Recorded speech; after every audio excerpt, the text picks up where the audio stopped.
Okay, so this was the Go Home Raw for Fastlane. We begin with Goldberg cutting a Goldberg promo about how he's going to beat Kevin Owens. And Kevin Owens coming down and being like, "You're not beating me, Bill, because you're the one who's next." Alright. Set the tone nicely. And then at the end of the night, Braun Strowman really wanted to do a contract signing with Roman Reigns. So Roman ducking him. Which had Mick Foley be like, "He's not going to duck you, Braun." But they needed to do a finish for the show.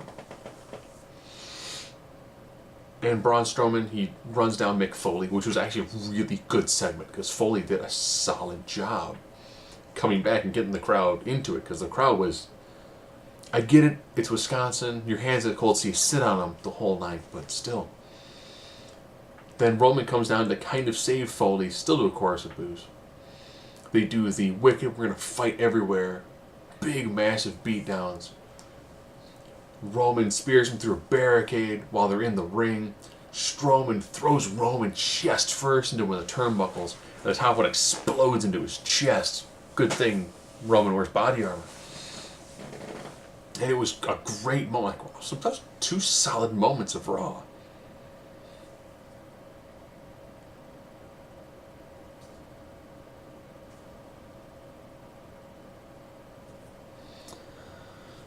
The New Day had a card, and we're going to call it their opponents. And they said Shining Stars, but it was actually Jinder Mahal and Rusev, because it happened on the Oscars. So why not do an awkwardly paced segment for a decent to mediocre tag match? But that's okay. The Shining Stars got their match later on in the night when they got killed by the Big Show. Titus O'Neil had a match with Sheamus because they got into an altercation when Facebook was filming them at craft services. Titus is beating the daylights out of Sheamus. Sheamus does a bro kick and then pins him. Enzo is fired up because Enzo and Cass, they're taking out the club. Gallows and Anderson at Fastlane. So, of course, to prep for that, they did a one-on-one match. Gallows versus Big Cass. Not a bad match. Cass works well in these short singles matches.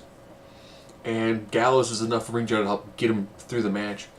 Wicked running big boot. Cass gets the victory. I'm like, alright, yeah, it's getting things done. Sasha and Bayley had tag matches against Charlotte and her tag team partner. Not Dana Brooke, who I guess is still her protege. We just never hear about it and they don't do anything with it. So it was Nia Jax. Nia Jax kills Sasha and Bayley.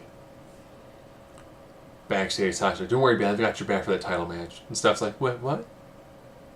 "Oh, no you don't. You're facing Nia Jax, probably in a pre-show kickoff."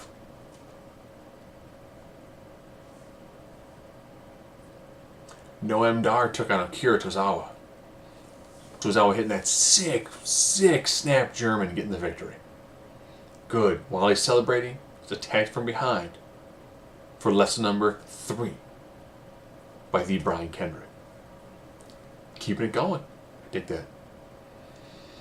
Tony Nese and Neville teamed up to take on Gentleman Jack Gallagher and TJ Perkins. Nice back and forth. Detonation kick led to Jack Gallagher doing a Russian leg sweep into what looked like a reverse Rings of Saturn on Nese. Neville didn't go in for the save. Okay. Trying to leave anything out. Ah, yes.